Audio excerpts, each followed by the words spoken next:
गोलाव बोसोर सोमावसारनायनि उनाव बड'लेण्डआव गोजोन फैदोंमोन नाथाय जोंनि सरकारा फैफिननो हायैलाय पावाराव नैबे समाव नुनो मोन्दों जे माखासे हिंसायारि थासारिफ्रा गोदानै जागायफिनदों आरो बे समाव रायजो राजाफोरनि गोसोआव गिनाय आरो समखिनाय मोनसे थासारि फैफिनदों नंखायनो बे थासारिफोराथ' UPPLनि समाव जायाखैमोन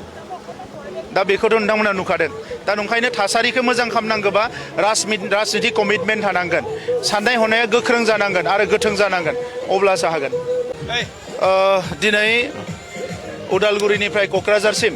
मोनसे गोजोन आरो खौसेथिनि कार रेलि मोनसे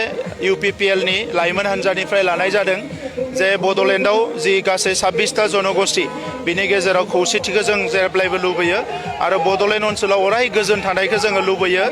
मानोना गोजोन थायोब्लासो खौसेथि थायोब्लासो जोंनि गासैबो जोंनि साननाय हनायफोरखौ जों मावफुंनो हागोन गोलाव बोसोर सोमावसारनायनि उनाव बड'लेण्डआव गोजोन फैदोंमोन नाथाय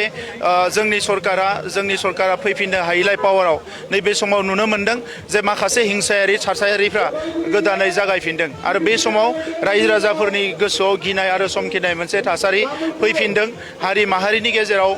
खौसे गैयै एबा सासेया सासेनि फारसे गिनाय एबा इनाय साननाय बेबायदि मोनसे फैफिनदों दा बैफोर थासारिफोरखौ जोङो फोजोबनानै मोनसे गोजोन थासारि दानो थाखाय थांखि लानानै नैबे कार रेलिखौ जोंनि इयुथफ्रा लादों आरो फैबाय थानाय समाव मोनसे पलिटिक्स बे पलिटिक्सखौ जोङो नीतिनि गेजेरजों जोंनि फिल'सफि आरो जोंनि जि प्रिन्सिपलनि गेजेरजों जों आवगायलांनायखौ लुबैयो दा नंखायनो UPPL हान्जाया थांनाय समाव जेरैबायदि खामानि मावबोदों फैबाय थानाय समावबो मावगोन जोंनि बर' गोरोबथाखौ जाफुंसार होनायनिफ्राय लानानै माहारिखौ गेरेमसा माहारि दानो थाखाय जेफोर हाबाफारि जों लादोंमोन सोलोंथाइनि बिथिङाव समाजारि बिथिङाव रांखान्थि बिथिङाव बेखौ जों अराय सम मावलांबाय थागोन आरो गोग्गो मोनसे थासारि दानानै जौगासार माहारि दानायनि एजेन्डाखौ राजनितिक भाबे मावफुंनो थाखाय जों आवगायलांगोन नोंथांमोनाथ' नुदों मा थासारि जाबाय थादों दा नंखायनो बे थासारिफोराथ' UPPLनि समाव जायाखैमोन दा बेखौथ' नोंथांमोना नुखादों दा नंखायनो थासारिखौ मोजां खालामनांगौबा राजनितिक कमिटमेन्ट थानांगोन साननाय हनाया गोख्रों जानांगोन आरो गोथों जानांगोन अब्लासो हागोन